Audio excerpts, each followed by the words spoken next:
Hey there, viewers, and welcome back to the Southman Auto Channel. It is What's Up Wednesday 1/9/19 edition.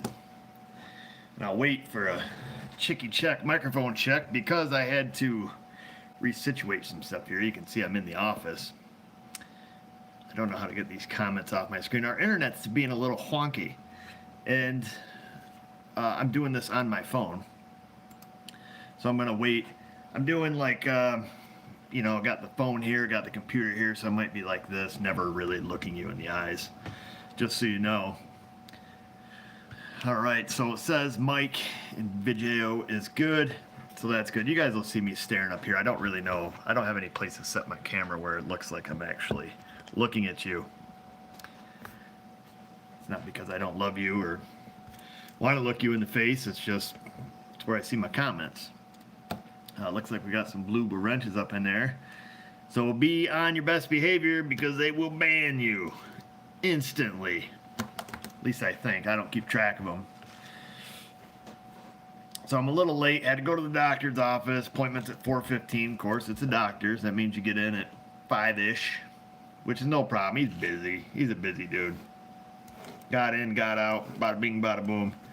Got a pen that doesn't write. Do I have any mask plates for my wall? I don't know. I do have quite a collection, and I've asked people to not send plates as of right now. I will announce once we get our little deal going here. I've got a massive stack. Actually, they sit up there behind that toolbox, and some over there, like legit stacks of plates.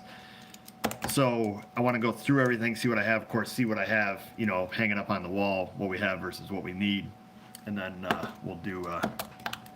We'll put out the what's up for what we need. Where was I? Totally lost my train of thought. It's late. Been busier than something. Busier than a one-arm paper hanger, I guess. How's that? That'd be a pretty busy guy. I don't even know if a paper hanger is a real job, but if you had that job and you only had one arm, it'd probably keep you busy. Take off the coat. We'll wait for folks to get up in here. Uh-oh, I got a complaint that the microphone is cutting out. Anyone else? We'll wait for that to get answered.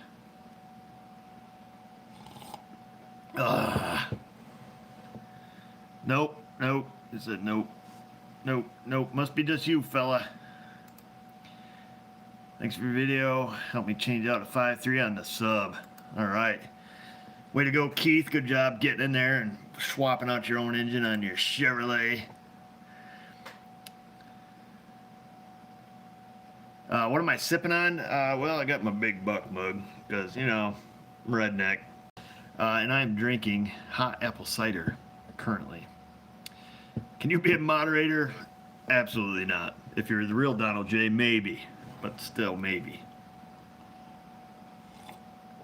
Jeep WJ, the WJ vids, they will be coming. I have not touched it yet. It still sits out back getting rusty, and the brake rotors are all rusty. And I'm ashamed I haven't been driving it, but it's been sitting out there for a few months. I did order, I had some problems, okay? So got it all together, everything's good, drives good. Started to develop a little bit of a clunk in the front end. So I thought, well, that's kind of weird. It's kind of random. Came along. So I was like, well, I better quit driving it so I can find out what's going on. And of course, I've been out kind of, putting it through its paces, getting Flex City, and doing some stuff, and figured, something's come loose, whatever. The brand new bushing I put in the upper part of the axle where the third link hooks to it, that bushing they're real funny, and not like haha funny, it's just they press in but they don't go in all the way. Well, anyhow, I think there's too much articulation when the axle comes down and actually pop that bushing back out. So I bought a different bushing through Iron Rock Off-Road that is very similar to all their other bushings. I've got that out there on the bench, so that's where I need to start. Rust Belt Mechanics up in here. Be sure to patronize his channel and go check him out. He knows all about the rusty junk. Any tip on driving a manual transmission smoothly? 3.2 Acura, I can't drive it smoothly for the life of me. Boy, I don't know if I have a tip on that. I would say some cars, particularly fuel injected, and I think I've noticed this on Honda too. I've got a Honda 6-speed manual out there right now. I just did a swap out in that. That was '06 Accord, I think, with a V6, 6-speed, '06, '07, something like that. What you'll notice with fuel injection, of course, you know, old cars with carburetors used to have a dash pot, so when you let off the throttle, you know, the throttle would go back and then it would allow it to go back slow. Modern cars have idle air control valves or electronic throttles. So if you want to shift absolutely like smooth and you're not trying to hot dog it, you go out, let's say you're just giving it moderate acceleration and get it up to say 3,500 RPMs and just hold the throttle steady until the car kind of neutralizes. At that point, let off the gas completely, pushing the clutch, and then shift it at that point. That'll usually make it very smooth, but it makes for a very slow transition from, you know, first to sixth or first to fifth, because you're essentially giving it throttle, and then you kind of let it smooth out, you know, so the car's not pulling under torque. It's just kind of, you know, kind of a neutral power balance, and then you shift at that point, and it's usually very, very smooth. The other thing I see people do, if you want to, you know, hot dog it a little bit, speed shift. I think from what I've noticed riding with people who can't shift is, you know, their throttle, and then they're like, you know, clutch before they let off the throttle, and it's very jerky, I guess, so to speak. With idle air control valves or electronic throttles, I think you'll find it best if you're, you know, down on the throttle, let off the throttle completely, then push in the clutch, because typically at that point it keeps the RPMs up and it makes for a smoother transition. You just have to play with it. That's what I'm always told. So that's my guess. Hey, thanks, Jim Gomez. We will keep on keeping on. Let's see where we at here. Hey, there's Jim the car guy. That's fantastic. Old Jim the car guy out there in Bayonne, New Jersey. Yeah, you just gotta play with it. I don't know what else to say. Oh, hey Rocco, what's going on, buddy? So, anyhow, we can get started with What's Up Wednesday. I've got my phone set on Do Not Disturb, so hopefully this works. Any tips on things to watch out for when removing and replacing the front hubs on a 14 Jeep WK2? Not that I know of. They're pretty standard from what I've done. Nuts and bolts. I can't really say there's any dangers. But then again, Danger is my middle name. It's not really, it's actually Thomas, but I've thought about legally changing it to Danger. So anyhow, let's get started. I guess we'll grab a couple. I printed out a couple of the emails. I totally botched last week's email address, where I had it like on the screen, thought I was fancy. It was like W.U.W SMA@outlook.com. Totally not it. It's SMAWUW@outlook.com. So Selfmade Auto, What's Up Wednesday at Outlook. So there it is. Totally screwed the pooch on that one, but needless to say, a couple emails got through. Let's see. It is the real Trump. I'm not really sure if that's really the real Trump. Yeah, there you go, Hard Knocks. That's it. SMAWW. Hopefully everything's still... Who's my IT geek? I'm the guy. And that's not good. I can barely do the phone computer thing here. In either case, we got a letter here from Clarence. I don't know if it's his real last name. We'll just call him Claire. And I write. And that's what he wrote. I wrote exactly what he wrote. And I write. I would love to see a video on your snow dog plow setup and how you installed it on your Tundra. I'm looking to get a snow dog for my '05 Dakota. Love always, Clarence. And that's what he wrote. So that is in the making. I got to put it down here on my I got a little jotting notepad.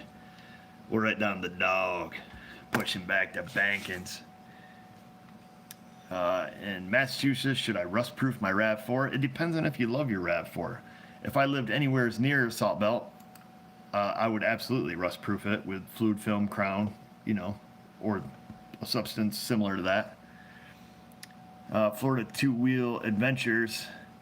Love my t-shirt. Do you know anything about Atlas two-post lifts? Putting a 10K lift so I can work on my Chevrolet. I don't. I do see Atlas lifts, like in some of the flyers and stuff. They do appear to be more cost-effective than some. I would be cautious of some Chinese lifts, of course, even like Benpack now. A lot of manufacturers are getting them overseas, but in the shop, I'm going to look to make sure it's, an ALI certified lift. Do some research online before you, sink money into a lift, especially picking up a 2500 HD. That is probably a smidge over 6,000 pounds. And so I would do some, some legit research. If you could put a little bit more money with it and get yourself something that is, a decent lift, at least something that's certified. I believe it's certified by the Automotive ALI, Automotive Lift Institution. Think about that. So stuff to consider there. Old Steve said he got a brand new Caravan, super happy with it, and it runs like gold most of the time, but occasionally it has a minor stumble when sitting in gear to light, and the dealer can't find the source of the problem. No misfire count. Well, Steve, as much as I would love to be able to help with that, anything I would be able to offer would be just either a Scotty Kilmer answer, which is just complete BS, or it would be just a random silly guess, which I couldn't really answer. Short of seeing it, trying to duplicate it, it would be extremely difficult to come up with, something to fill in the blanks there. So, let's see. Yeah, I don't want to give the Scotty Kilmer blanket answer to everything. So we're not gonna. We'll move on. So yes, in regards to the snowplow, I typically don't do videos on after the fact type stuff like, hey, I put in this part, here it is, it went well. But the snowplow, I may perhaps, just to show like how you can actually install aftermarket parts, taking your time, perhaps 3 times the amount of time it would have taken, should have taken, and get a job that is very nice, very clean, and also forward thinking to future repairs. Like, am I going to run this wiring harness here? Well, what if I have to put in a radiator? What if I have to pull the fan shroud? What if I have to pull the core support? There has to be, some premeditated thought as to where I'm going to put this. So that is perhaps what we can cover. Yes, Justin, I did get your package today with your copious amounts of shirts and sweatshirts and stuff in it. So that'll be coming up. You just stay tuned.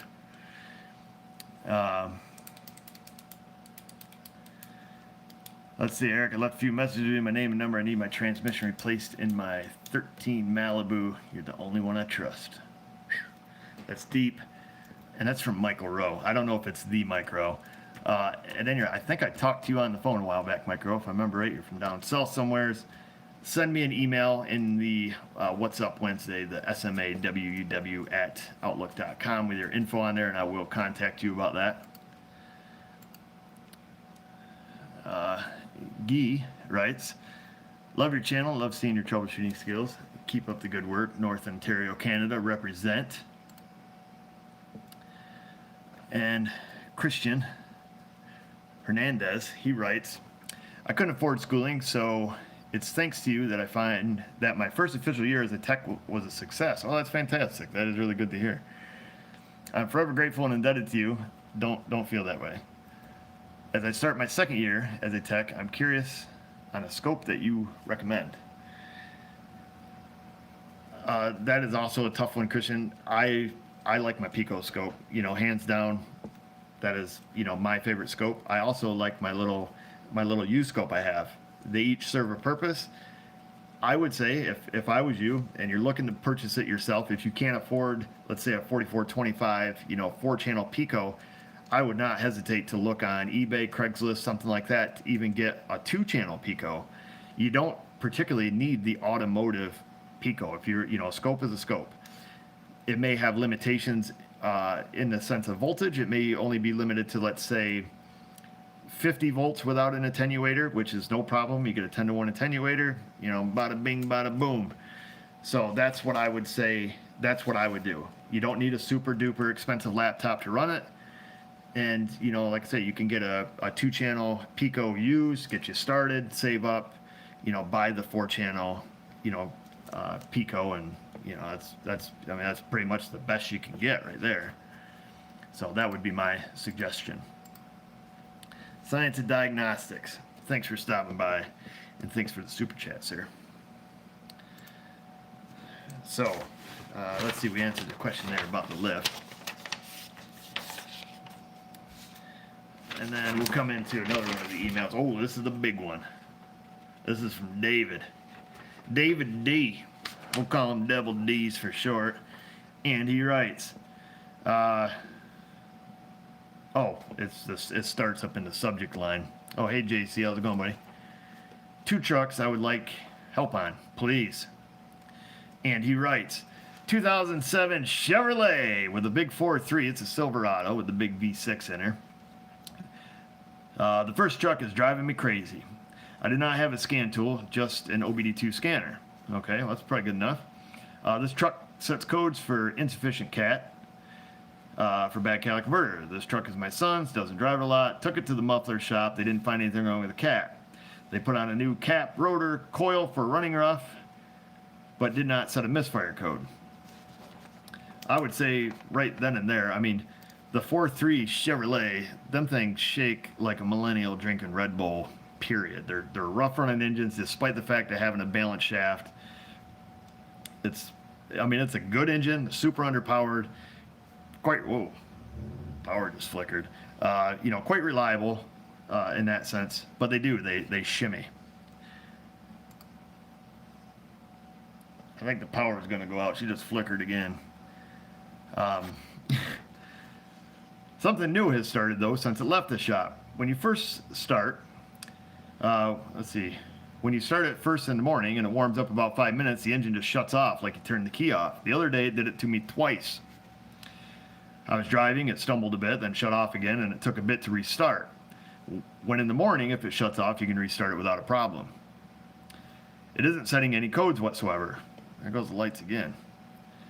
I did some research on the ignition coil control module. Do not know if that would be causing this. I've checked the spark plug wires, cap, connections, everything looks good. I do not think it's a fuel delivery problem because there is no sputtering whatsoever. Can you give me some ideas to check? I will attach a picture of the ignition control module. It's on the outside of the distributor. Is there a spark control device inside the distributor? Yes, there's your pickup coil. Any help would be greatly appreciated. I was thinking of bringing both trucks to you, but the 890-mile ride would kill me. Well, Double D, we don't want you to die. And I think what I would do, you seem to be equipped with perhaps everything you need to diagnose this yourself. I would say if the vehicle is persistent, which it seems to be, it sounds like, yes, it dies. The first thing you need to know is, why did it die? And that's exactly what's in your question. And by that I mean, is it loss of spark, or is it loss of fuel, or is it both? So that's where I would start. Obviously the truck is a crank no start. Cranks over just fine. So I'd be getting out. I'd be taking the wire off the ignition coil. Now you said this is an 07. I did not realize they still had distributor caps. Maybe it's a typo. I don't see a ton of 4.3s coming through, but maybe if this is a typo or whatever, let's just assume, he says he does have a new cap and rotor. I would pull the coil wire off from the coil, and I wouldn't even use that plug wire to ground it to check for spark. I would use a test light hook to ground. That way, because if there's an open in the distributor, well, you're not going to get spark. So take your test light, battery negative, hold it over, within an inch of the tower of the coil, have somebody crank it. Do I have spark? All right, that'd be the first place to start. If this has individual coils or individual fuel injectors, which I'm not 100% certain on this one because it said it has a distributor, so it's probably central port injection. This is going to be a little tougher to verify injector pulse. But I guess the first thing I would start with, I won't get into that whole spiel here on how to do that because that can be a little more difficult for you. If it has individual injectors and a rail on the side of the engine, then certainly unplug one. One side of that's going to be power, key on, engine off. The other side is going to pulse your test light. If you take your test light, hook to battery positive, stick your test light in the side that doesn't have power, crank it over, see if it blinks. Chances are, if it lost spark, it is probably lost injector pulse. Let's say it was a crank sensor, but you said this one has a distributor, so it has a pickup coil in the distributor. We won't get into all the possible scenarios, but first thing I would do is see which component you lost. Did you lose spark? Did you lose fuel? And then I would take it from there. William Steven, wish I lived closer because I have a couple things I need done on my Jeep. You're the best mechanic. Well, thanks, William. I appreciate that.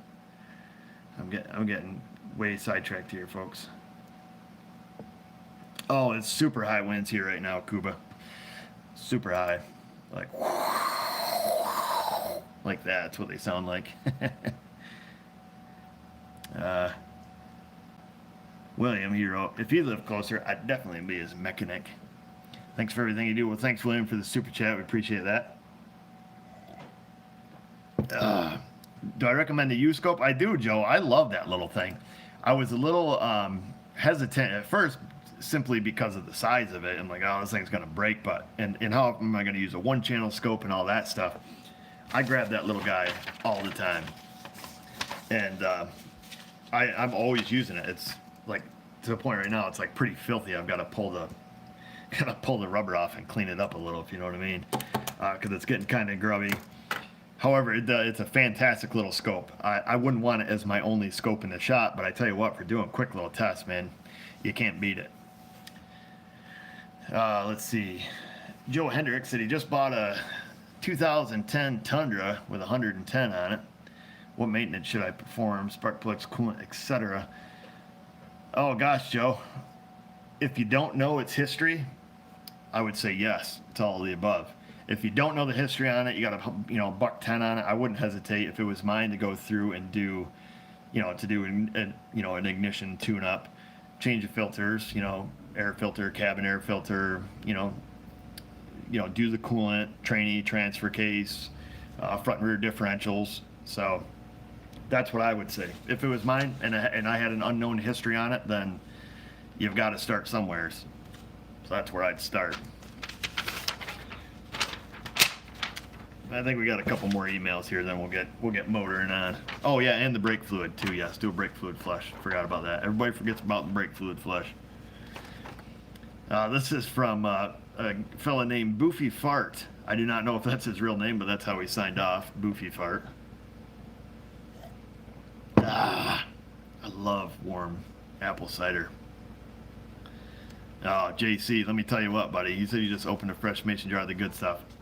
So I went to the local place that sells the booze, and I wanted to get some more of that apple pie moonshine that you sent me. Got some of that. Ended up being apple spice. So it was more cinnamon, more like a Goldschlager or Fireball, if you will. And it was good. And then I told Mrs. O, did I already tell you the story, JC? Anywho, I told her, I was like, hey, when I was there, they had like strawberry and blueberry moonshine too. She's like, oh, blueberry sounds good. So I grabbed some of that next time I'm in there getting a bottle of wine. Grab some of that, take it home, crack the lid on it, and they've got a bunch of blueberries in the bottom. Of course, this is in a mason jar, And I crack that baby, take a couple whacks off that. Whoa, baby. I mean, this stuff will make you blind. And I'm like, what is the deal here? I was like, whew, this gone bad or something. No, it's because it's 100 proof instead of 60 proof like the apple stuff. So let me tell you what, that blueberry stuff will wreck your world. And eating the blueberries it just burns your face. It's like, well, I'll just try the blueberries to calm this down. So I got like a spoon, took a spoonful of the blueberries. Not a good idea. It's like back in the day, in school we used to make what we called wapatula or jungle juice, where you took a 5-gallon pail, all your buddies brought the booze, you dumped them in, you cut up the fruit, you stick it in there. Don't eat the fruit, okay? You can, but it'll wreck your world. So that's my story on that. If you get the blueberry moonshine, be careful. Yeah, blueberries absorb the alcohol is an understatement. It like absorbs the alcohol, removes all flavor, and just makes your face on fire. Yeah, JC, I'd be happy to. Everybody around here just has apple spice. They don't have the same stuff that you had. I looked because I wanted to get some more. Yeah, pure octane. Yeah, I tell you what, you got blueberry moonshine, you can run that stuff in your car. Anyhow, this is from Boofy Fart. Did I miss something here? Oh, no, I didn't. Okay, just want to make sure. All right, here we go. Oh, hey, Watt. Corey's in here from S&A. Did I miss him? Let me just fix something here. Oh, he's already got a blue wrench. Never mind. Oh, there's Joe. I missed Joe. I think I missed Joe. There you go, Joe. Joe's Auto Electric. Going to be seeing him here pretty soon. Okay. Where's Keith? Keith's not feeling too good today, so he's not going to be up in this joint. So, a little under the weather for the time being. So I'm going to read here this letter from Boofy Fart. He writes, love your What's Up Wednesday. Love your What's Up Wednesday. Return. I think I meant to say in return. I'm going to have to edit that for him. In return, I am so thankful for your videos and to know there is still someone out there who cares about the people. Was wondering if you ever worked on a Ford F-150. V8 Lariat with the ABS traction control light on. Excuse me. With a message on the dashboard, check brake system. Brakes work fine. Can tell the traction control is off as the tires do spin quite easily. I've been told this is a $2,000 plus fix, as the codes that are showing indicate an ABS module that is out on the electrical side. The truck has a $120K on it. Talked to several people and they said it shouldn't be the module with that few miles on the truck. Do you have any video recommendations on how I can troubleshoot? What I would say, Boofy Fart, if you're out there in YouTube land and you're listening, the only thing I can tell you is that your ABS and traction control light is on. Other than that, there's really no information in here that I can help you with any further. What I would do is I would gather codes out of it to see what the code is and then take it from there. That is legit the only thing that you can do. Anything else would be just guessing, other than simply checking the brake fluid and checking the fuses that pertain to the ABS system. However, I would grab the codes and take it from there. That would be the best advice I could give you, because other than that, we're either Scotty Kilmer answering or we're just guessing, which are kind of the same thing. Oh, got a different one here. Oh, what'd I do? Some reason I put these two together. Must be I did some research.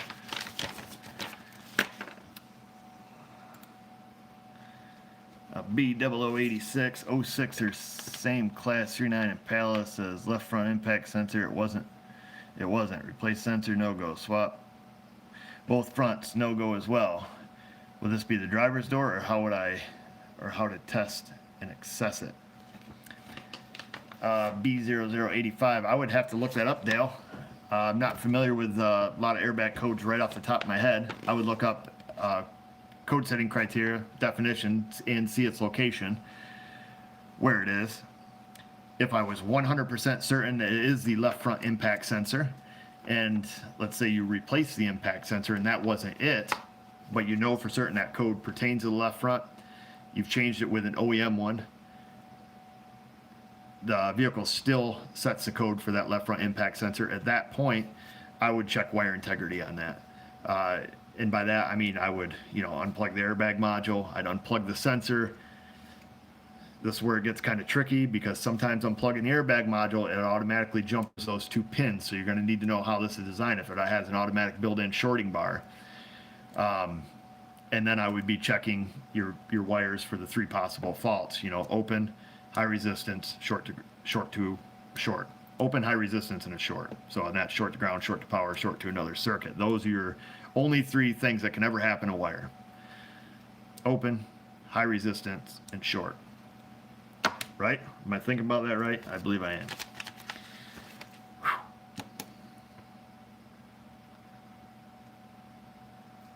So anyhow, that would be the best I could tell you on that, short of actually looking that code up to see where it goes. If you want GM OEM service information, you can also buy that. Somebody tell me what GM OEM is for a couple days. Was it $20, $25, something like that? Perhaps. You'd have to go on the TIS website and see. NASTF.org, National Automotive Service Task Force.org. They will get you to the OEM GM site. It's like, he's saying it's like $40. If you want to go in and get factory GM service information, same stuff they use at the dealer, or you can use All Data DIY, Mitchell DIY, probably cheaper, lasts longer. But if you want it from the horse's mouth instead of the horse's hoo-ha, get it right from GM.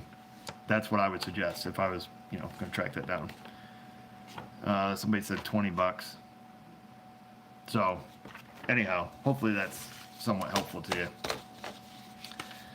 Oh, I said he used all data DIY, no luck. So yeah, in that case, I would probably go to factory service info if I was really trying to identify who that sensor is, where it lives, which one it is, and what that code criteria is for that. This one is from Hugo, Hugo. I believe that's how you spell it, Hugo. Yeah, it's like Hugo with an H. And he writes, "Hello Eric, my name is Hugo. I'm a mechanic myself and I've been watching your videos on the YouTube. I've learned a lot from your videos, but the reason I'm writing to you is because I have a situation here in the shop with a Chevrolet Tahoe 4x4 with the JL4 option and the NR4 transfer case. Truck was at another shop with a DTC, that's diagnostic trouble code, of a C0283 in the ABS module and the service stability message popping up in the message center. The ABS module was replaced with a good used one. The transfer case module was replaced and the transfer case switch was installed with no luck. I was wondering if you can help me out, either writing me back to help me understand how the system works or any ideas on how to check. I would really appreciate it." Well, Hugo, this is what it sounds like to me. It sounds like they went like this. They blasted this sucker with the parts cannon, is what it sounds like. So, as I probably sound like a broken record a bazillion times over, you've got the vehicle, you know which transfer case and RPO code it has, and you know the code. From that point right there, you need to stop and not throw parts at it. Don't put a transfer case module in it. Don't change a switch. Don't put a ABS module in it, all this stuff until you know why the code sets. And that is code setting criteria. So I look it up. The code setting criteria for that code, a C0283 with the JL4 option, that code sets when the ABS module detects low voltage on the traction control switch signal for more than 8 seconds. That's it. Has nothing to do with the transfer case module, transfer case switches, none of that. It simply has to do with the traction control button, and that's it. And up here in circuit description, where it talks about, what sets this code, it talks about the traction control switch being a momentary switch, momentary contact, normally open. When you push it, it pulls the ground, and that's it. To me, this code indicates that it is receiving the signal to the brake control module stating that your button is being pushed. You simply could have a bad traction control button. At this point, if this vehicle came into my shop, what I would do is I would identify that. I would probably pop into the EBCM data. I would look at it. I would see if it showed the data PID for the traction control button.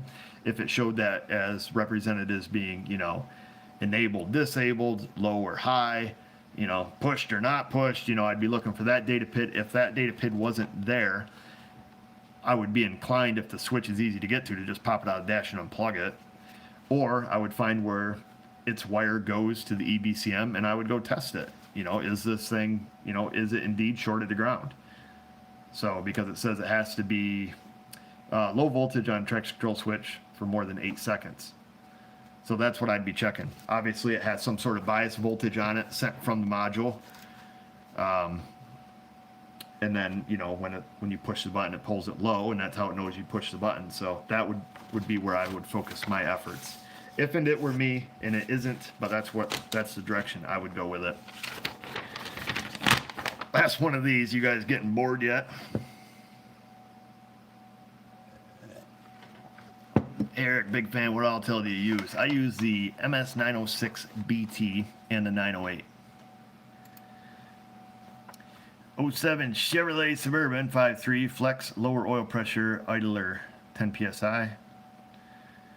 Oh, low oil pressure at an idle on a 5.3. You better be ordering a new engine because she's gonna go. I've never had one come in that I fixed. I've had them come in where there are kibbles and bits in the bottom of the pan, and it's usually this story right here. As far as the cause of the low oil pressure on those, I don't know. I've never had anybody fix one. I've had them come in I've verified low oil pressure. I have an adapter that goes right on the oil filter housing for those. Screw them on, verify it. At that point, when you have a car or vehicle that has low oil pressure, you can either you can wing an oil pump at it, which rarely is the case, or you can find the clearance problem wherever it may lie, whether it's in the cam bearings, crank bearings, main bearings, in the journal somewheres. It could be a leaky O-ring on the pickup tube. So you have to start somewheres. Most of the time, let's say I had an '07 Suburban in here, it would not be worth fixing. It would be 1 to 2 years away from going into the crusher. So in this case, but if it was in my shop, I would think like, I would advise my customer, yes, we verified it's low oil pressure. I might try a few tricks, like let's say we suspect it's an O-ring on a pickup tube. What I would do at that point is I would overfill the crankcase. I'd fill the crankcase up 3 or 4 quarts over full, or whatever I thought it took, so the oil in the crankcase went up to that level of where that O-ring is. If all of a sudden, bang, my oil pressure is spot on, then, Bob's your uncle. It's a O-ring problem on the pickup tube. Used to see it a lot on the old 7.3 Fords, the power jokes with the Huey injectors in the head, and, the pickup tube would crack. All I would do with those, I'd take the forklift, stick it right under the ass end of the vehicle, and pick it up real high, so all the oil would go to the front of the engine, and boom, all of a sudden your injector control pressure shoots high, and, that's it. So that's the route I would take.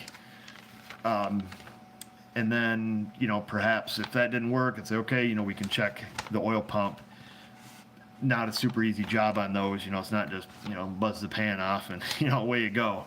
So that's what I would do. I guess that's kind of my roundabout answer to that. So hopefully that helps. Oh, Classic Nights. Well, thank you for that very generous super chat. Everybody's giving us super chats. We do appreciate it. Thank you very much. I'm like mid-burp. Sorry. Been watching your case studies for a while. Assume that you're in the state of Maine until recently. Turns out we are practically neighbors. I appreciate the effort you devote to the online community, which has saved me time on several jobs. Well, thanks, Classic Night. You that guy that lives across the street? No, you're not. I know the guy across the street. But no, we're not in Maine. Otherwise, I would say stuff like cars. I don't know what else people in Maine say. Yeah, fixing my car. Push back to Bankins. I think that's more like Massachusetts, New Hampshire. Yeah, I guess Maine. I got a friend who lives in Maine. He fixes cars. He has hat attacks. Your hat. My Bob, he had a hat attack. That's what they say. Like his hat killed him? No, his hat. He had a hat attack. So, but thank you though for that. That's fantastic. Yeah, it's more mass. Yeah, push back to Bankins. That's what I always say when I'm plowing. I watch too much YouTube. Lobster. Yeah, lobster. Hanging stuff out in the wash.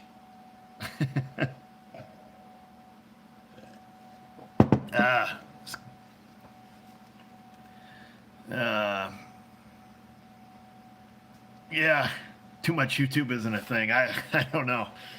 Sometimes I get sucked in because I'm like, I'm gonna sit down, I'm gonna watch some YouTube for like a minute. Next thing I know, I'm like, what day is it? Like, when's the last time I showered? You can get sucked right into it.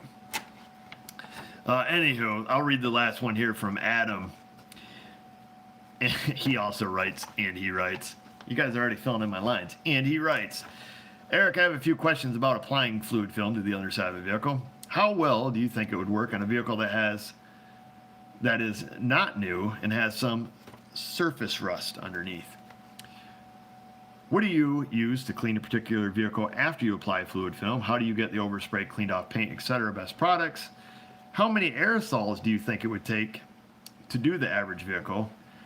And how did your obsession with fluid film start? Appreciate you sharing your knowledge and skills with us. Keep on keeping on. Love always, Adam S. I'll answer that uno momento. Robert Kelly wrote here, make sure the screen isn't clogged or damaged on the 5.3 sub. Also, they have a bypass valve problem in the oil pump. That's great advice, Robert. And that's where you can learn from somebody else's experience. So perhaps he's experienced this. Not sure why the screen would plug up. That would be my one question, Perhaps it would be plugged up with silicone from somebody doing a, crappy repair or something like that. If it's plugged up with kibbles and bits, you're going to want to know where they came from, unless it's, carbon chunks from lack of maintenance, stuff like that. But that's good advice, Robert. Oh, and this is from Eric Gathigan. I think I'm saying it right. Eric Gathigan. Sweet name, by the way. You must have some really cool parents. He wrote, "Hey, Eric, I wanted to say thank you for the inspiration that you've been to me. I opened my own auto shop, Gathigan Automotive, a year ago, and seeing you be successful, this has inspired me in more ways than one." Oh, that's fantastic, Eric. I wish you the best of luck in your endeavors in your automotive shop. I know the struggle firsthand, how it can be.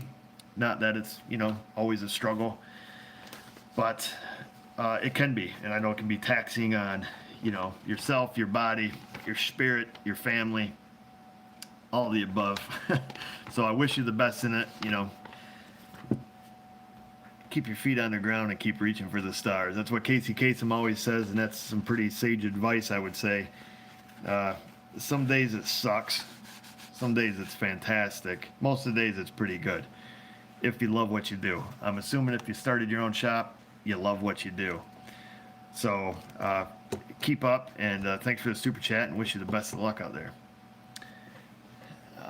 What's my opinion on late model exploders with the 4.6 3-valve? Not wanting to give the SK answer. I don't really have an opinion on them. I'm not huge. Now, some of you guys are going to think this is wrong, that I'm saying I'm not hugely opinionated, because, I talk crap about Chevrolets and Chryslers and whatever. In my opinion, they're all junk. Even Toyota's junk. You hear that, Scotty? Toyotas are junk. They're all junk when they're broke. Some are junkier than others, and, I see them in as repeat offenders simply because that's what people in my area drive. So, and I also pick on Chevrolets because the Chevrolet people are much easier to get wound up than anybody else. You pick on Fords, J.C. Smith, he's like, whatever. He keeps on going. You pick on Dodges, people are like, they don't really care. You pick on Chevrolets, man, people go bananas. They're coming down here, I'm American. They're ripping their shirt off. They want to beat your face in. So that's why I do that, because as my mom said, I'm a little pisser, and I like to get people wound up. So that's the only reason I pick on them. So my opinion on the new 3-valve 4.6, I can't offer an opinion on it. I see them come through the shop. We'll do some service work on them, but it's not like I'm, screwing an engine in one every week. So, I will kiss that beauty when I get home. So thank you for that. I'll make sure I do that right away. Who's the number one GM hater? Me?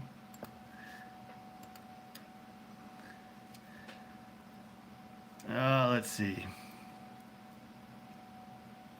I don't know. I'm not. Yeah, GM General Mess. That's what that means. Joe's Auto Electric. He's the number one GM hater. I don't hate him. I wish all my customers would buy GMs and Chryslers, because that's gonna pay my mortgage and put my kids through college.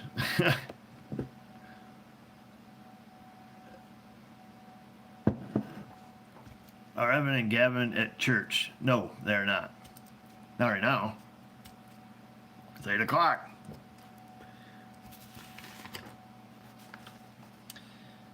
Let's see. Oh, yeah, so we're back to... Now we're not really beating up on Scotty tonight. It's just his, blanket answers for everything I think are ridiculous. So I kind of tend to refer to them. Because he would have had an answer for that. Like, I can't do my Scotty voice right now, or I would. Because he would say something about... what do I want to say? He'd say something about the car, and you don't need to buy that. It's expensive, and we all know those 3 valves are junk. And then he would say something about the transmission, and when the transmission goes bad, that's going to be really expensive. So you're not going to want to buy that car. But if you're looking to buy it, and you're going to get rid of it in like a year, yeah, then who cares? But when that warranty's gone, you're going to need to sell it, because it's really expensive. That would be the blanket scapegoat answer. I would assume that would be given to that one. I've got one bank on the Trooper. Oh, this is from Kevin's Trooper channel. So he's got one bank on a Trooper that has a negative 10 long-term field trim only at idle. Once I touch throttle, it goes to 0, runs fine. Do you have any drivability problems with it at the same time, Kevin? Because if not, then I wouldn't really worry about it. -10, front slightly rich. Only at idle. I would assume that's a mass airflow engine. I've never worked on a Trooper in my life, let alone seen one. So, you know, I mean, if the mass airflow is slightly over-reporting, that's interesting. I would want to know if you had any drivability problems associated with it. Sometimes people can really get sidetracked with, what do I want to say, like scan data. You know, we look at it, we see something like, well, is that a problem? You know, maybe not.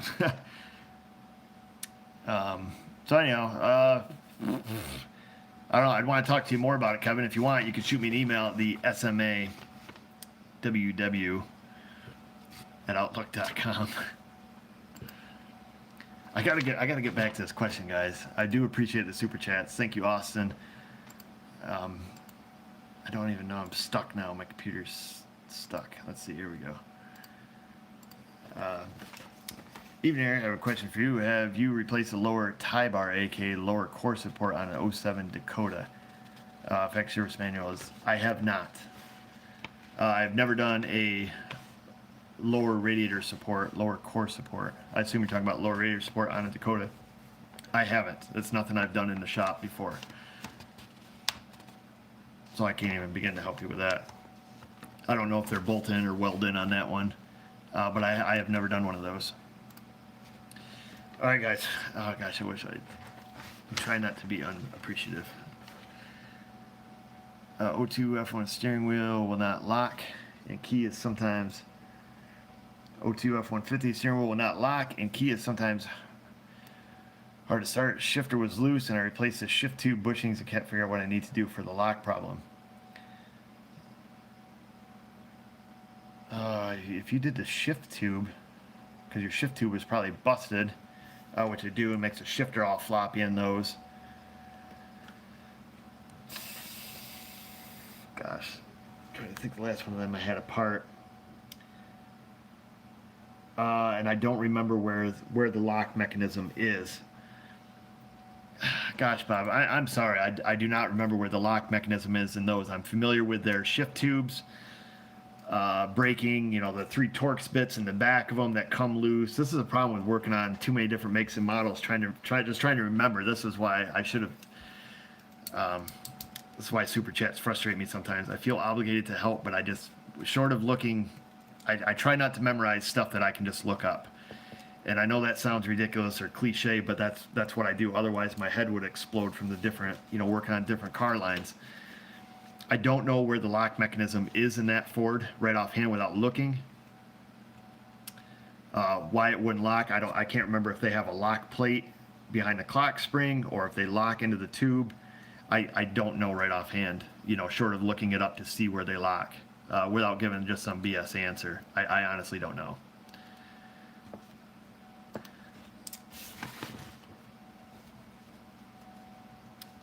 Can I come and learn some scope usage for me? I'm from Brooklyn. I compensate you for your time. I wish I could, David, but I can't. If I had somebody hanging around in the shop all the time learning stuff like that, something happens, bye-bye SMA. Next thing you know, Salino and Barnes are knocking on your door and getting their 30%. So I would have to respectfully decline that. A lot of great information out on YouTube. Tons of stuff out there where you can learn a whole lot more than you would learn hanging out with me. I'll tell you that much. What you see on YouTube is not what I do every single day. I work on a lot of rusty crap. You know, some days are fuel lines, brake lines, just garbage, you know, just garbage work. You know, you're doing brake pads, you might not even touch a scope for the whole day. Or if you do, it might be like yesterday, it was 4 check engine lights plus other work, and 3 of them were evap codes. You know, they're just, you know, piece of cake, you know, in and out, you know, 10-minute jobs. Bring them in, diagnose them, you know, pull it out, order the part. So that would be my answer to that question. Anywho, got to get back to this fluid film question here from Adam before the night gets too late. So anyhow, he wrote, how do I think it works on a vehicle that has some rust underneath? As I've mentioned before, you can get the answer from the horse's mouth or the horse's hoo-ha. So I go right to the source. I personally feel that it stops rust where it's at. However, I did take the time to Google fluid film, and they write, this is from the manufacturer themselves. Fluid film is an exponential, potential. I can't even read. Let's try this again. Fluid film is an exceptional. Let's try that word. Fluid film, registered trademark, is an exceptional choice for automotive applications. Fluid film is manufactured and used in an intricate heating and blending process, which combines unrefined wool wax with selective polar agents and corrosion inhibitors, creating a unique lanolin-based formulation that stops existing rust on contact. So that would be my answer to your first question. How do I clean the vehicle after I apply fluid film? I do it a couple ways. I have 2 bed sheets here that I picked up down at the Salvo. I drape them over the vehicle so I don't get it on the glass. That's the hardest place to get it off. I drape them over the vehicles. I spray. I do my thing. Then I take them off. At that point, you know, usually the car is dirty on the outside anyways. Depending on how dirty the car is on the outside, I'll just leave it, tell the folks to take it to the car wash, you know, when weather breaks, and they can, you know, just wash it off. So that brings up that question, how to get the overspray off the paint. I just use standard car wash detergent because it's not like a heavy film on the outside of the vehicle. It's just, you know, you might have like a light mist where it was in the air. How many aerosol cans do I think it would take to do an average vehicle? I would say at least a case, so probably 12. That's my guess. I use typically, if I fluid film a car, if it's a pickup truck, I use about 1.5 gallons. If it's the first time application on a car, I use, let's pick a car. Let's pick a Honda Accord, Ford Taurus, something like that. I'm going to use about 3/4 gallon. 4-door dually, I'm going to use almost 2 gallons, you know, especially if it's an 8-foot box. So it really depends. If you just have like an average size, mid-size, 4-door little car, sedan, I would say get yourself a case. It's worth the investment. And if you do it, I'd go on to Amazon and I would get the extension sprayer that I showed in my one video. However, do not point it at yourself and push the trigger, because it'll get you. Salino and Barnes broke up, Jim? I didn't know that. I don't pay attention to the lawyer stuff. JC wants to know how many cans of brake clean could Eric chuck if Eric would chuck a can of brake clean? As many cans as Eric could chuck if he did chuck brake clean. Moving on. I'll sign a waiver. I wish it was that easy, David. You could sign everything that you ever wanted to, and a lawyer will still eat you for lunch. You drop something on your foot, now all of a sudden you're impaired for the entire rest of your life, or so it seems, and I am broke for the entire rest of my life as I'm getting sued. Of course, I've tried to isolate myself from that, being a limited liability corporation, but it's still possible. So no, I do not take in any outside people to come in for for any of that kind of stuff. So just nothing personal. So don't feel bad about that. That's just the way I do business.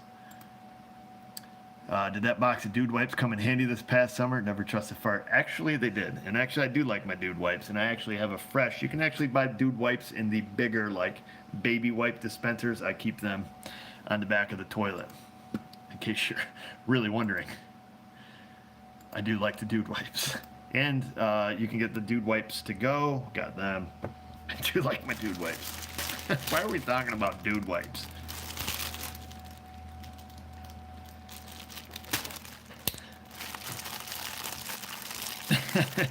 I wish I did have a pair of Scotty glasses, to be honest with you, Oz.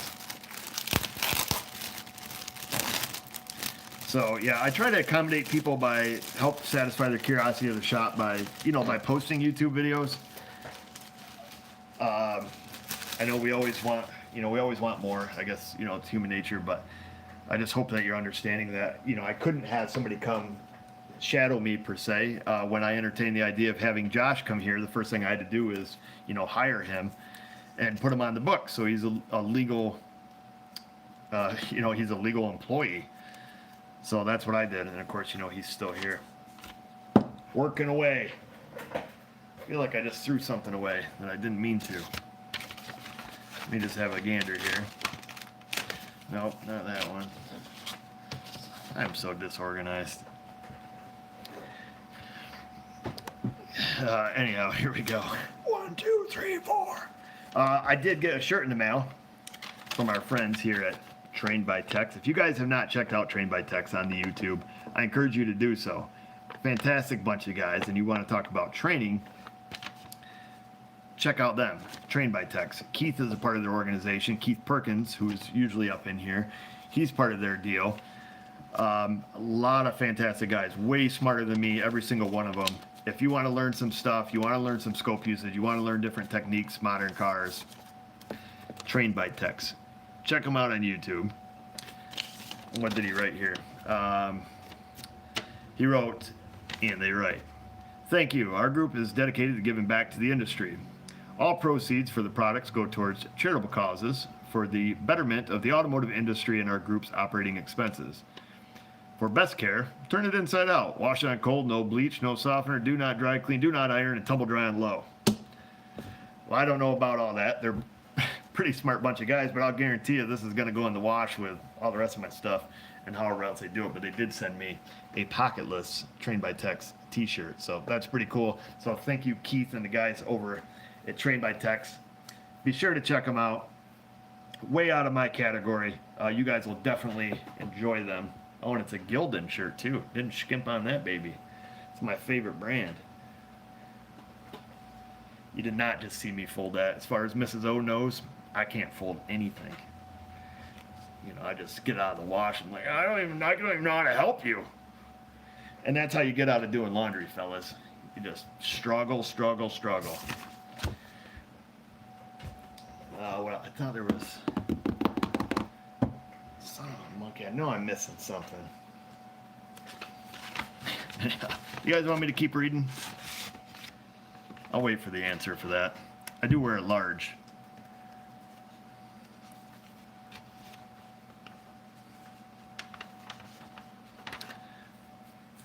Oh man, Cuba's like a ninja out there.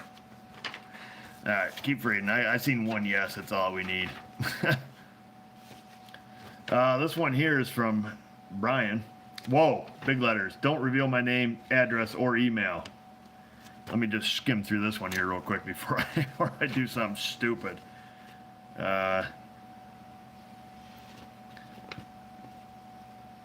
Oh, this is about, he wrote a letter here on how to get out a relay on a printed circuit board. Obviously saw my struggle and the 1,000 other comments on there. It's just at a glance here, he recommends Brian with no last name, no email address, and no physical address. He writes saying that the destructively remove most of the relay, which had crossed my mind when I was doing that. However, I neglected to do so. Basically, smash it to kibbles and bits. Hold on to the pins, heat them up, yank them out one at a time, and, go about it that way. Use your solder sucker on the back of the board, heat it up, pop it out. So, appreciate the letter, Brian. Hopefully I didn't flash any of your stuff here. Stick it over here, just in case. Who's Cuban? Cuba's Cuban? I don't believe it. Let's see here. Oh, and then somebody sent a bolt checker, and it was no name. Mark from Ohio. A bolt thread checker came in the mail, which I will stick upstairs on my bolt bin because it's handy. It's got American, it's got metric, both sides. This will come in handy because I do not have a bolt checker. Usually what I do is I grab another bolt that I know the size of, line up the threads like so, make sure she's kosher. So I appreciate this. I'll definitely throw that upstairs. It's a bolt sorter. So when you want to get your bolts sorted, I need to set this over here. Oh, and then he sent some business cards. Oh, maybe he's the inventor of the product. I don't know. I'll show you the card. Boom. Buy now. Click here. I'm just like Billy Mays. So that's that. The bolt sorter. Get sorted. Lots of business cards. I don't know who I'm going to give them to. What's that over there? Oh boy. This is a big one. Oh yeah, this is also from... Oh yeah. Yeah, rest in peace, Billy Mays. I forgot about that. No disrespect to Billy Mays or Steve Irwin, because he's dead too. And Miss Cleo. She's also dead. Totally unrelated to whatever subjects we're talking about, but all the same. Ain't nobody getting out of here alive, folks. Let's see. Here we go. This is from Keith Perkins. I was just talking about with Train by Text. He also has his own YouTube channel and own business, L1 Diagnostics and Programming, Automotive Diagnostics and Programming. So be sure to check out his YouTube channel. He wrote and he writes, my wife makes the Train by Tech t-shirts and vinyls. Her Facebook page is Wheelhouse Creation. I asked her to include these, but she figured it would be best to make you open a separate package, because who doesn't like opening packages? Enjoy a nice cold adult beverage from this top quality koozie and this outdoor rated vinyl. Postscript. Who writes postscript, man? It's PS. See you at TST, which I will be down at TST. And then he writes, love always, Keith Perkins. So he evidently his wife makes these, and her Facebook page is Wheelhouse Creations. So be sure to go over there and patronize them. I don't know if she does stuff for hire or if she just makes a Train by Tech shirt. So, and outdoor safe stickers, which I'll smack on my box. And I'll definitely be putting a Keith is a Guinness drinker. I'm not a Guinness drinker. I'll be popping a Yingling in one of them suckers, I'm sure. For sure and for certain. I'm totally missing something up here. I've seen it flash by. Where are we at? Okay then, what scope should I invest in to start playing with to learn the operation? I own a Maxi Sys 908. The Maxi scope then, David, if you own an MS 908, then by all means, I would not hesitate to buy a, I think, what's the part number on it? Like a 408, the Maxi scope. They've come a long ways from when they were first put out. You can also use that same scope on a PC. If you want to get started, it is absolutely better than nothing. And, oh, okay, so Corey says it is the 408. So, yep, the 408 goes on the 908, and it also goes on the 906, and it also goes on a PC. They're not perfect. They are a little glitchy. However, they do work. I've got one on my Altel. I've also, hooked it up to, oh my gosh, I'm losing my train of thought. I've hooked it up to my lab scope. My computer, my Surface Pro, I've used it on that. I do like using it on the PC better than I do on the scan tool. So, yes, if you can afford to get one of those, then absolutely, that's a great place to start. It's better. It's absolutely better than nothing, would be my answer to that. Is it perfect? No. I guess none of them are perfect. Pico's pretty dang close. So, but yes, the 408 would be a great scope for you. Where are we at here? Oh, we got a card. This is from Jack. Aw. Yeah, Altel cables are iffy, that's for sure. You can get new cables, though, from AES Wave, if you want some good cables. And they'll make them any length you want, which is great, too.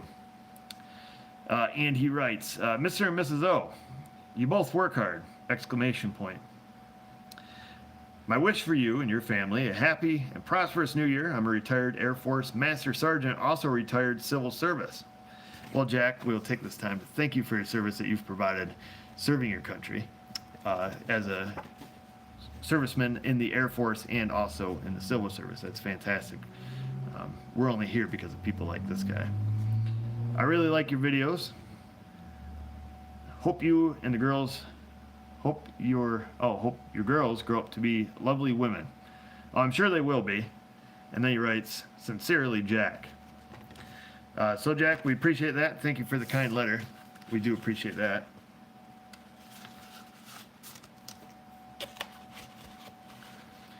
Is there still people watching?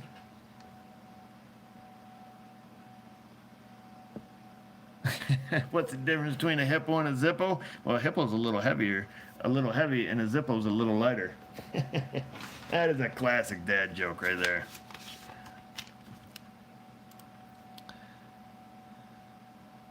Chevy 5.3 with bad valve cover causing misfire on number 7. I suppose it could if it's MDS engine. I've seen that quite a bit.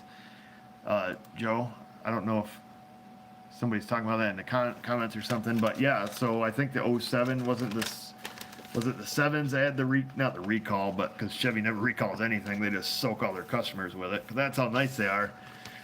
But they had the problem with the multi-displacement, active fuel management, whatever they want to call it, AFM. You had to change the valve cover. You had to pull the pistons out, put new rings on it, or free them up, and then put the guard over top of the AFM valve and the oil pan. It was stupid. GM is stupid. When that Bolton came out, I was like, this is the dumbest thing I've ever seen. Like, okay, so put the valve cover gasket on it, pull the oil pan, put a deflector on it, let your customer drive it. If it still fouls and cracks a number 7 spark plug, oh, well, now you just got to pull the pistons out real quick and clean them up. I'm like, are you guys thick in the head? Like, who is really going to do that out of pocket? I just smoked the thing into a telephone pole and collect the insurance money. I don't know if I just said that out loud or not. Anyhow, I'm just saying that is dumb. What they should do is say, folks, we're sorry. We made a crappy engine. This is a crappy design. You bring it in. We're going to fix it up for you. And then you're going to have Chevy customers for life because they took care of it.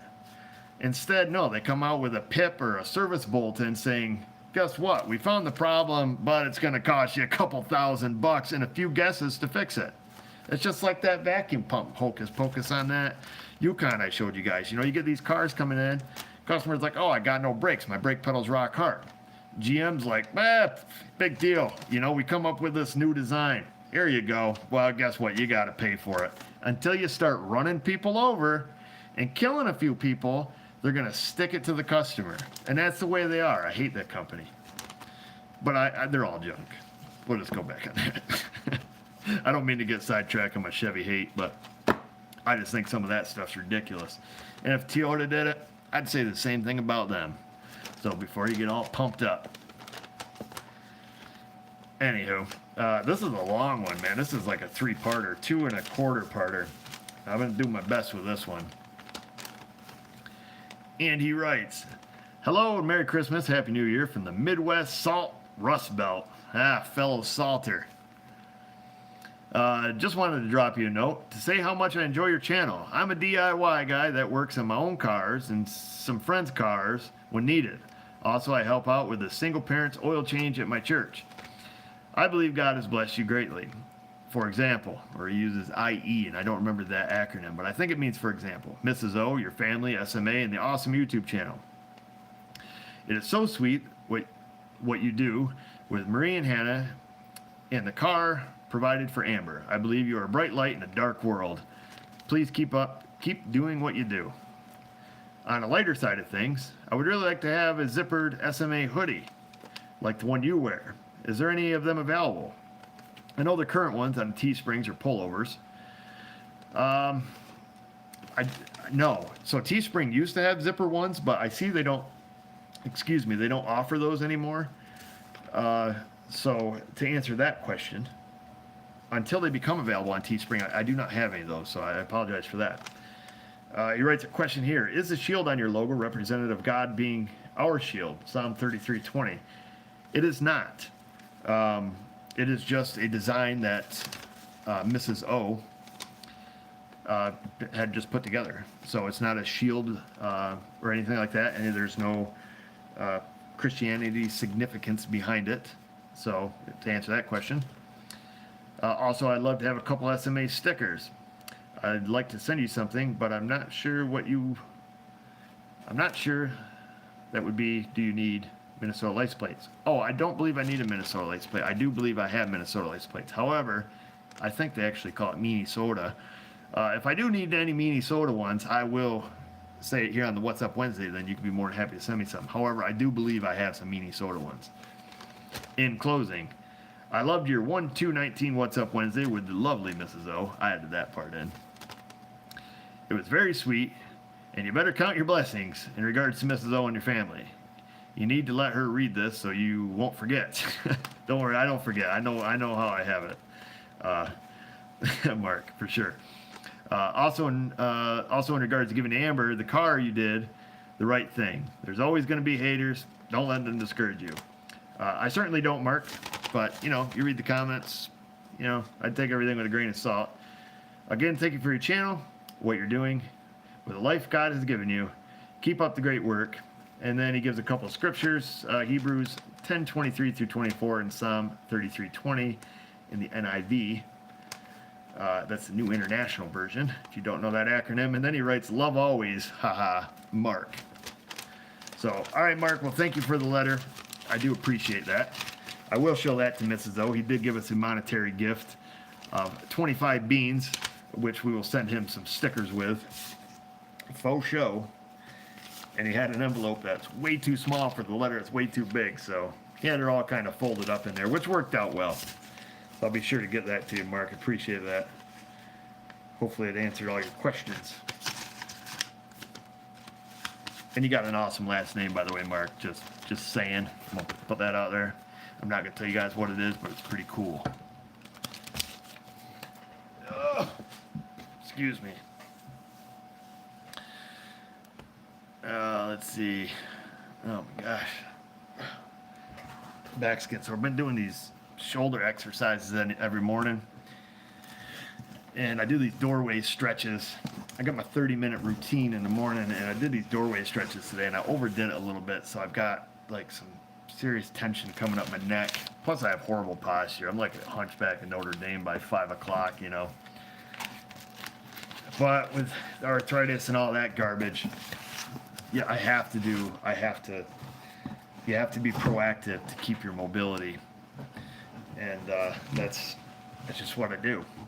So trying to stretch, it hurts like the dickens when you do it, keeping your rotator cuffs like, doing your thing.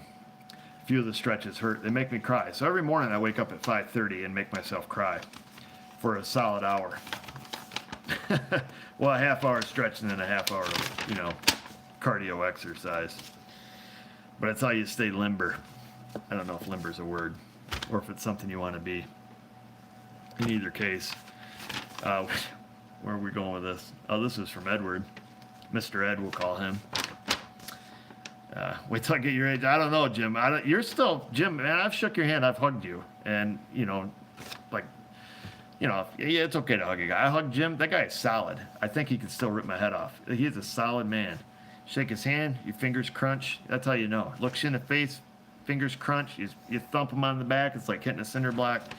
Jim the car guy is no joke, in my opinion. Even Mrs. O commented on that, Jim. She's like, wow, did you hug Jim? I'm like, yeah, of course I hugged Jim. And then she's like, he's a pretty solid man. So stay away from Mrs. O, Jim. How do I get SMA stickers? So there's a link in the bottom of all my videos in the description box where you send in your email, and I usually try to fill them once a month. I go through and fill all the orders. All the directions are in there, and I'm actually just getting ready to do that because, yeah, it's the first week of the month. I do have a tendency to fall behind, so. Mike sends much love from Long Island. Oh, Long Island. That's what he says. I didn't get that at first. Forget about it, Mike. Forget about it. I appreciate that, Mike. Thank you. From Long Island. That's fantastic. I love it when they can write out their accent, and I really wish I lived there, just to develop the sweet accent. Not gonna lie, and I could come back and tell you guys how to forget about it and stuff.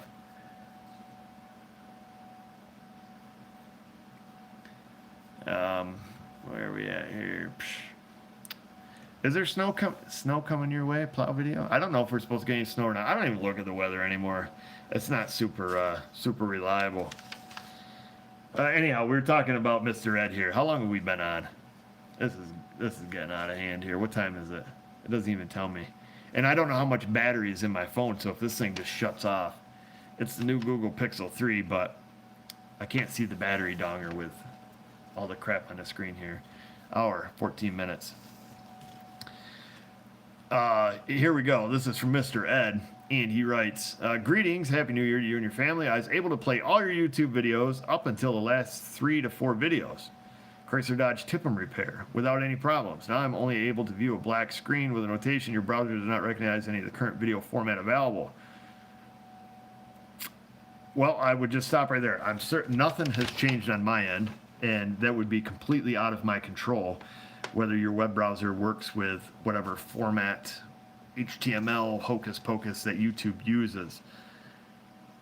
I would be inclined to go on to somebody else's video and see if is it all of YouTube or is it just specifically my videos, because that would be very curious.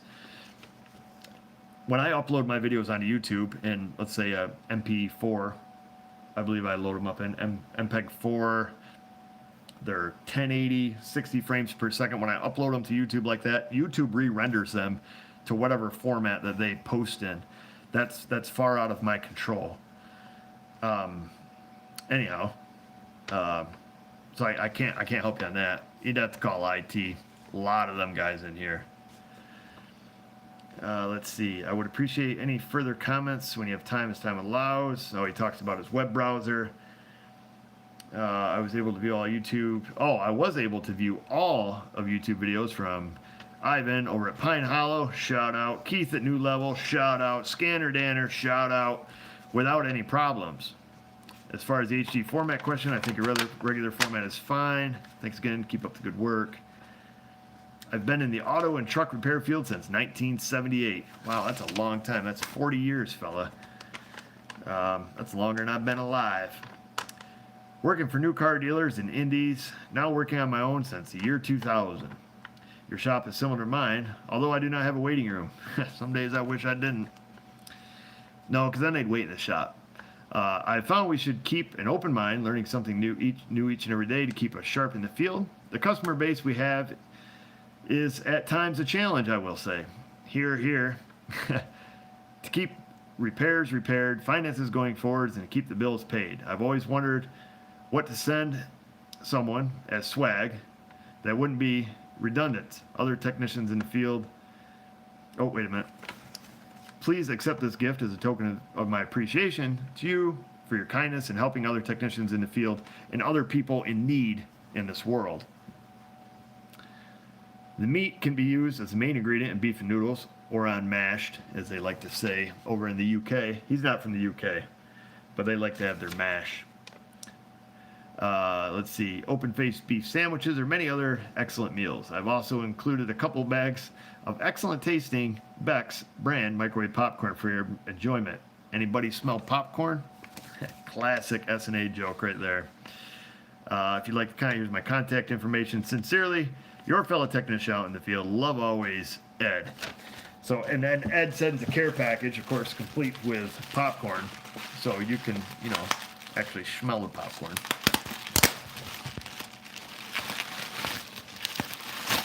Wrapped it up good.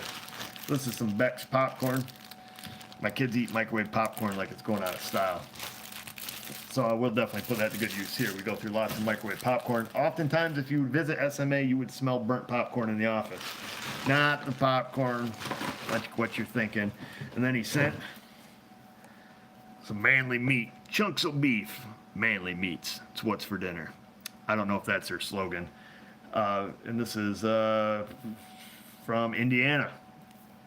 Country quality. Glenn and Alice Manley opened their doors in 1962. And it tells their whole story. My satisfaction is guaranteed, though, according to the box. And I will be eating this for lunch at some point, I'm sure, because Mrs. O isn't here a lot this week. Or hasn't been. I got some crap in my eye. So I'll be toasting some bread, putting some of the meat on it. Oh, man.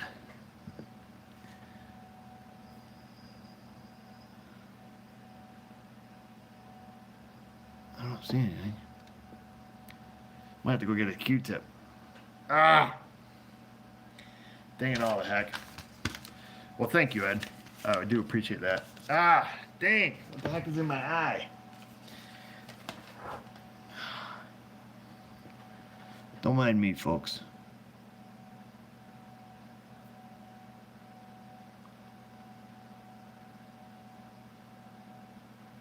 I don't see anything. I did dig a piece of rust out of it earlier today, but that was early. That one's all good. And then we'll keep on keeping on here. Got a big old box over here. This one has a letter in it. You guys want me to keep on trucking here? We're at $1.20. We're 120 into the live chat. I can keep going if you like. Looks like something on the lower lid, is there? Nah, it's not. Whatever it is, it's not scratching right now. Eyelash, keep going. You're an inspiration, Cuba. Wait till my eye swells up and pops out. Go. Okay, here we go. Andy writes, wanted to write and say thank you for all your awesome videos. I stumbled across your YouTube channel when I was looking for info on my 2004 Buick Rainier that immediately would go into reduced power mode. I ran the scanner on it and found it was an issue with the TPS sensor not agreeing, but your video on the Trailblazer helped in testing the circuit and seeing what was really going on. I've noticed there's a lot of info in the videos on the internet that can help with technical problems like this, but finding incredible, I think it means credible, no BS info is difficult. Your videos are awesome and very practical. I found myself binge watching your channel now for the last month and a half. Are you not married, Jason? Just kidding, buddy. I'm just kidding. If not, you should go get a girlfriend. Nobody wants to binge watch my video for a month and a half. I think I may be halfway through what you have put up now. That's a lot of videos to binge watch, and some of them are just boring. Not gonna lie. It's gotten me to the point where watching the regular car show on TV suck. I've been a Velocity Channel junkie, but now it's boring. I flip onto YouTube and watch SMA constantly. That's because it's all fake, Jason. It's like, here, let's pull in this car. Now we're gonna drop a 577 blower, big block, all aluminum. Bloop. 10 minutes later, the thing's pulling 4 seconds in a quarter mile. Yeah, it's a stupid show. And of course, it's done by some guy with like ripping, bulging muscles, tattoos, and a girl with a boob job. You know, it's reality TV, folks. It's all fake. At least, except for David Stacy. We all know he's real. I mean, come on. The guy's got a mullet. He's got to be real. He's not real either. Let's be honest. He might be. So I threw some stuff together to say thank you. I work at Ag Implement Dealer here in Wisconsin. Oh, that's out where Wells is, out there in Fondy. I don't know if these guys are from Fondy, but we sell Case International. Represent. Real tractors are red, son.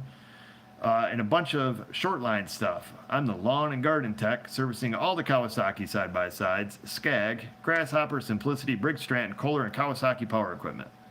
Got his hands full. I saw the video tip.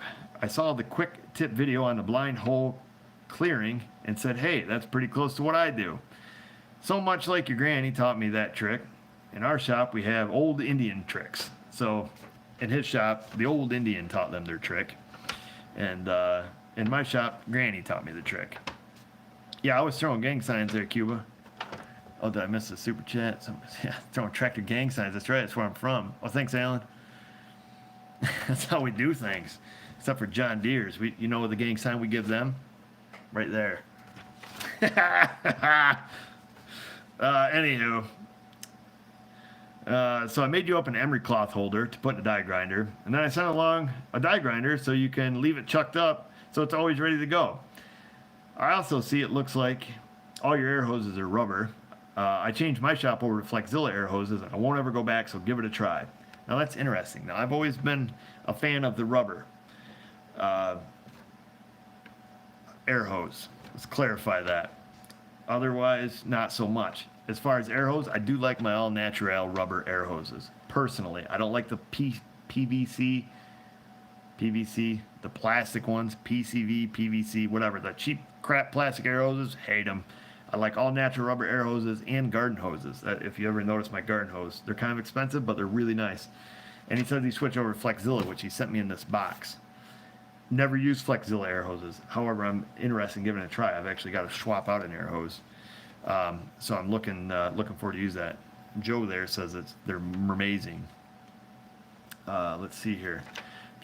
Trains over to Flexzilla and won't go back. Give it a try. I've also recently switched my shop over to Milton HI or high flow air chucks, and it makes a huge difference. So try them out too.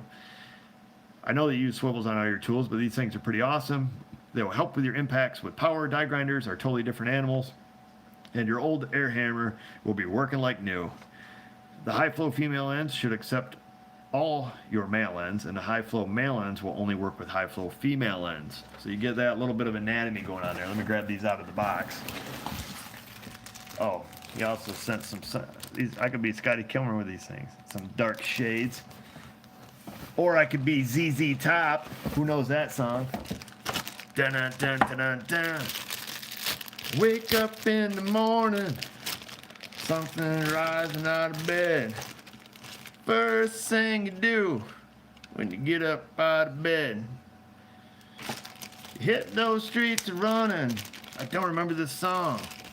I do remember though when it says, "Go get yourself some cheap sunglasses." Dun dun dun dun dun. Yeah.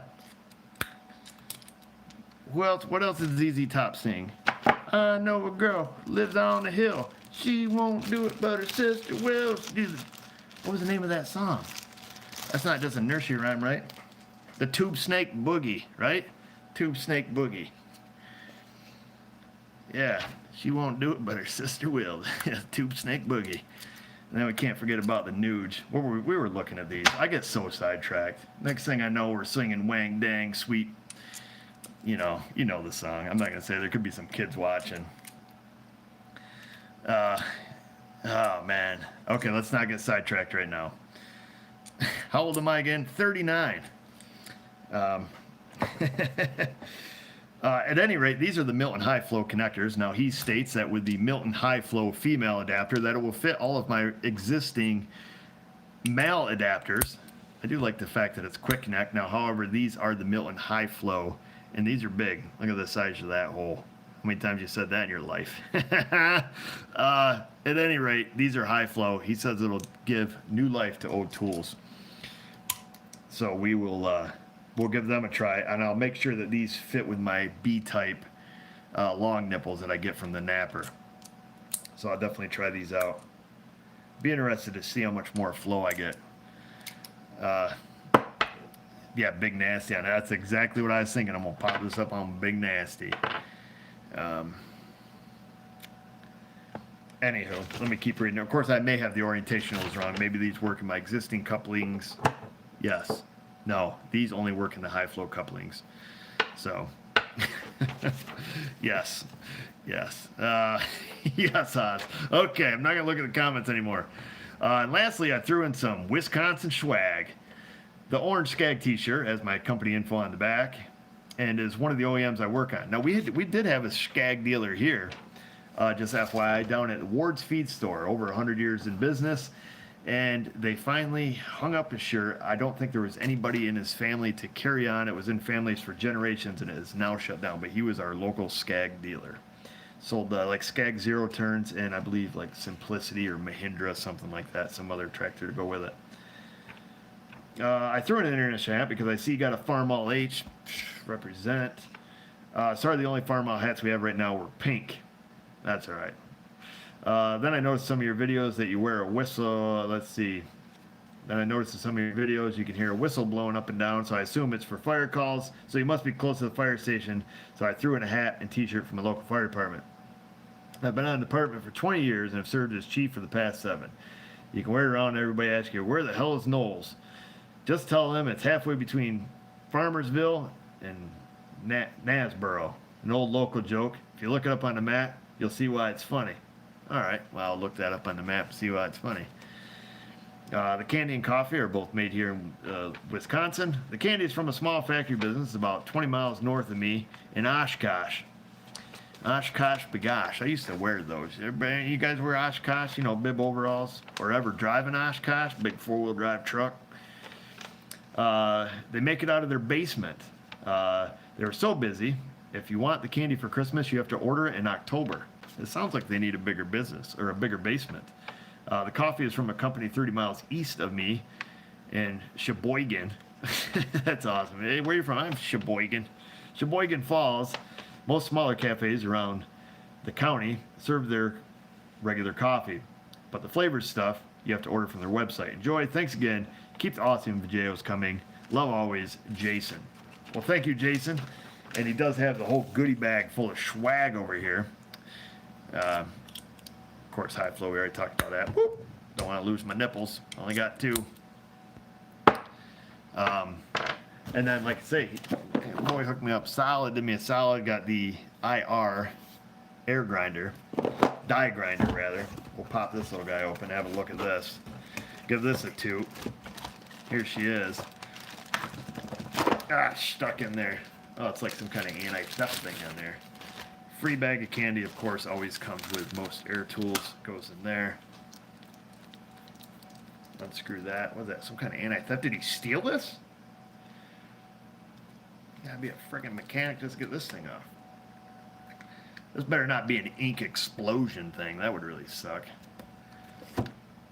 Gonna have to go get some tools to get the tool off. Let's go at it like a caveman.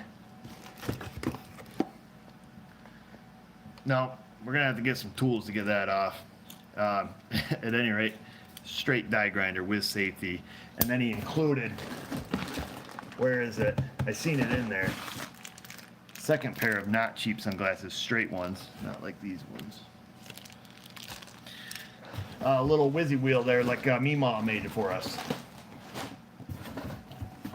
International represent, right there. The coffee, local, from Wisconsin, right? That was flavored Highlander Krog. And it's whole bean, so I'm gonna have to grind it up, which is fine. We have that ability at the homestead. Coffee grinder in the high house. Oh, there it is. There's a little whippy doodad right here. There's an old Indian trick that he learned. An old Indian. So he says we can chuck that baby up in there, chuck it in like Chuck. Then we got our whippy wheel up in this thing all the time, so we can do blind holes. We can clean out some blind holes. Not Helen Keller blind, but you know what I mean. Like blind holes on cars. Stuff that we're cleaning, so we will use that. Thank you for that. We'll definitely chuck that up. That's always my habit. Usually if I get some kind of different 1/4 inch attachment, I end up buying another die grinder. Because usually you can get a pretty good deal on die grinders. Sometimes the Mac Man has some fantastic deals on die grinders. Like buy one, get one free, and they end up being like 40 bucks a piece. And you can't kill the little suckers. They last forever. So it seems. I think I've gotten I have every one I've ever bought. Excuse me. And then up in here, the Hug Hess, or Hughes, if you like to pronounce it that way, homemade chocolates that he had mentioned. And this is what I'm interested in, is the Flexzilla air hose. It does seem to be extremely flexible. It says 300 psi, 3/8. I'll be curious to see how it works. I've eyeballed this stuff a lot, and I've never purchased it. They're super soft, super flexible. I'm interested to see how it works. You guys will probably see this in the videos. I'll probably switch it out with one of my main hoses. I am a big rubber air hose fan. I will tell you that. I've always liked my rubber air hose, all natural ones. So I'll be curious to see how this works. This goes in here so I don't forget. Where was that? I'm so forgetful. I'm gonna get sidetracked. Am I gonna fall in love with it? You guys say I'm gonna fall in love with it? Your Flexzilla people? The hats. And, oh yeah, and then he said he sent a couple shirts. The cold won't make them lose flexibility. Well, see, that's the thing. My shop shoes are always pretty warm, which may be different for some guys' shops. But my shop is a straight 62 all winter long. And then summertime, about 90. Skag, straight out of Wisconsin. Throw a gang sign. I don't know the Skag gang sign, but we'll try to do something like this. So, if you guys don't know Skag Power Equipment. Oh, there they are. There he is, representing. Go down there, buy your Skag. Or at least go down and act interested in a zero turn so you can go do some donuts. They're wicked fun. And then I think this was his fire department one.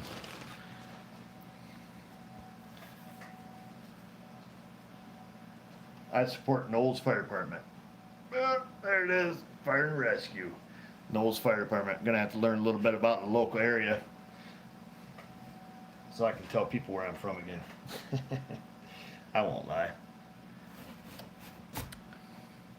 And I don't typically like to misrepresent myself as being a fireman or a first responder or having served in the military, because I believe, in my opinion, that's disrespectful for the men and women who do that. Whether it's a volunteer service or not, they're still volunteering to do that.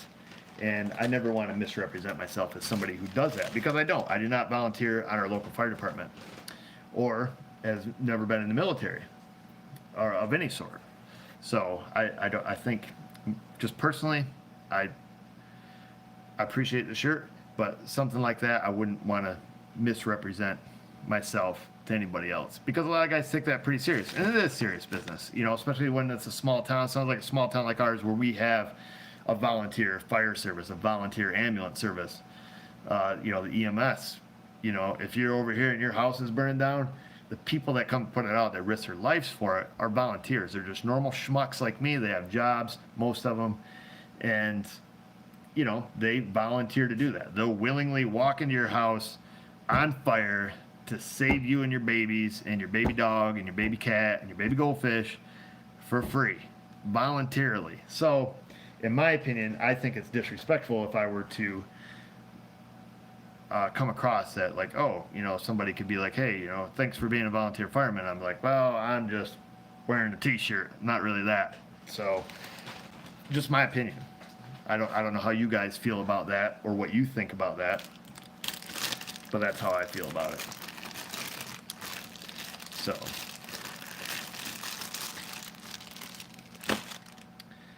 because yeah, I mean, even though they're not, you know, standing on the front lines and you know, stuff in the military, they're not, you know, whatever. They're still volunteers that do that kind of stuff voluntarily. So. That's that. That's my thoughts. I have some weird quirks like that. I don't know. It's just how I roll.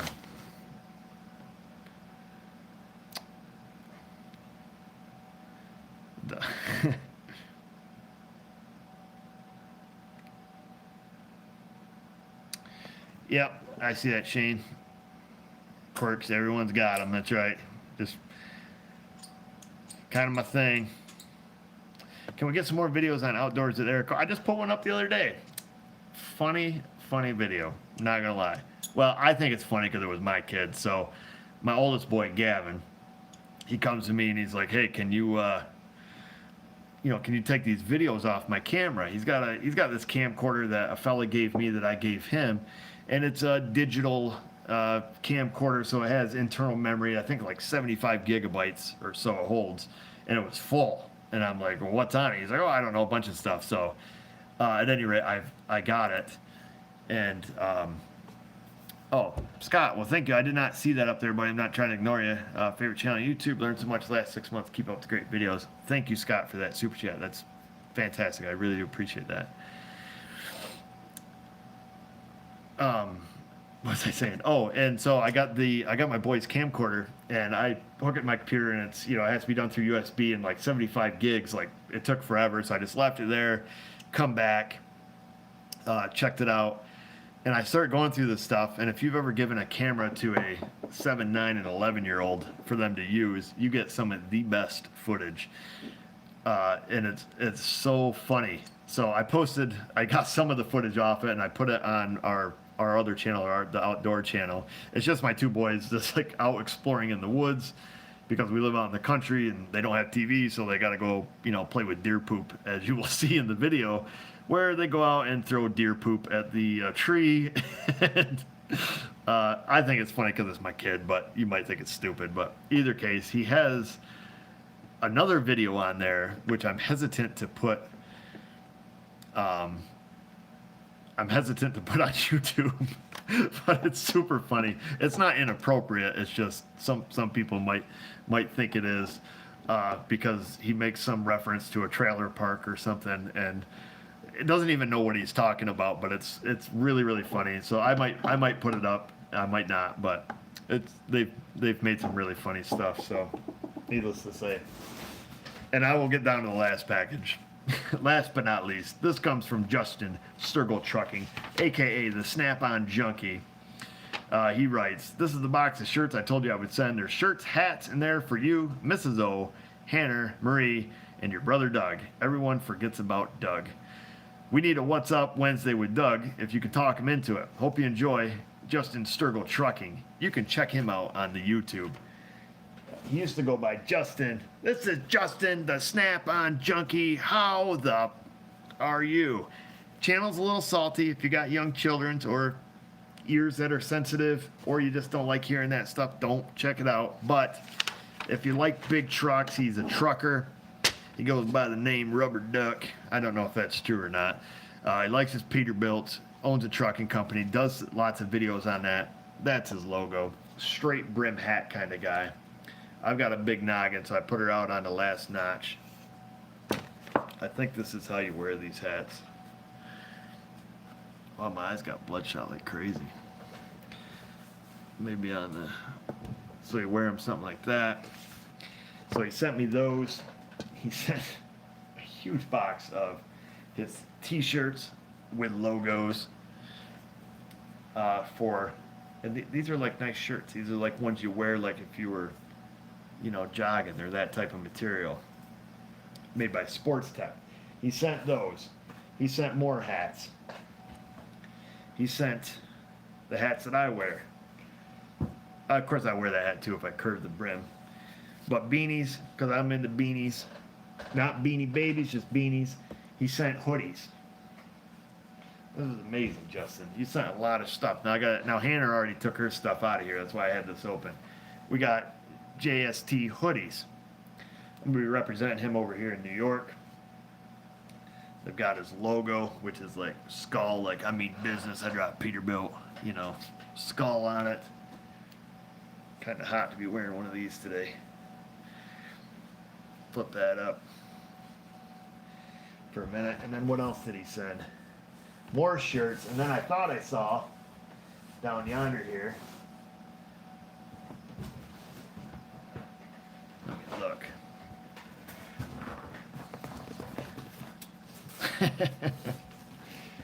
It's a huge box of shirts, folks.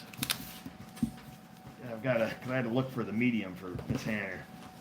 I thought I saw a black hoodie also. I could be mistaken. Maybe it was just the blue hoodies. Or the beanies, I mean. The blue beanies.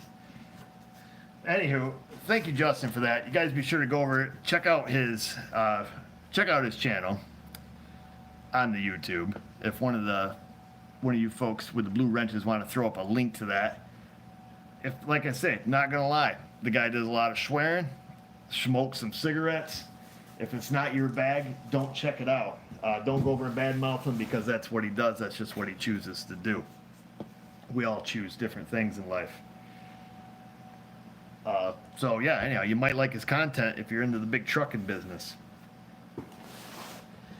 So, I think that's it, folks. We burned through this week's. Put everything on at once. I'm not a Rover guy, or I might think about it. I had to get in a Rover stab there somewhere. It's TDM, you know that.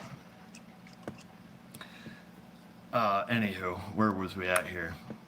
That was it for What's Up Wednesday. So thank you guys for all your letters, emails, swag sent in the mail, all that kinds of stuff, the super chats. That is fantastic. I do appreciate each and every one of you guys. I know sometimes this really drags on.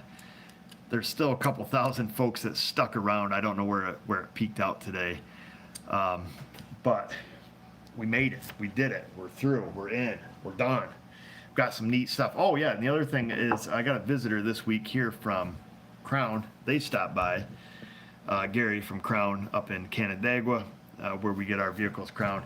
Dropped me off a couple mugs.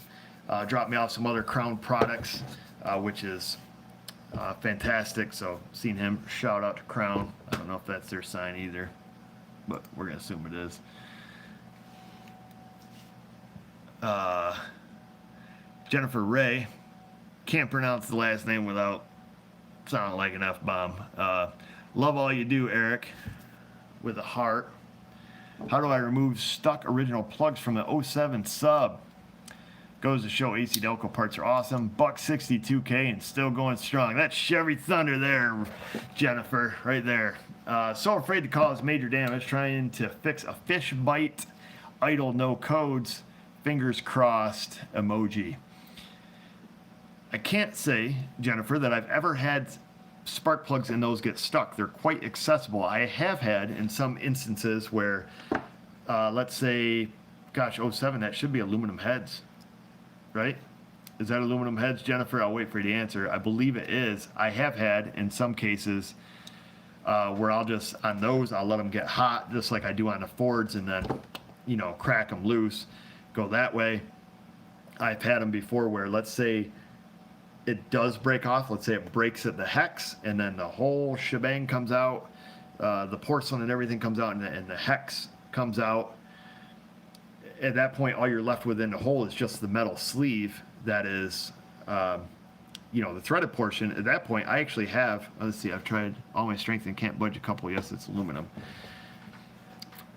Okay, so as I was saying, I guess I'll finish that thought where it's just, all that's left, the hex is gone, the porcelain's gone, and, you know, I've got it easy out. I just, you know, I drive them down in, and then, you know, usually they spin right out. But yeah, that should be, I think people are agreeing that it is aluminum.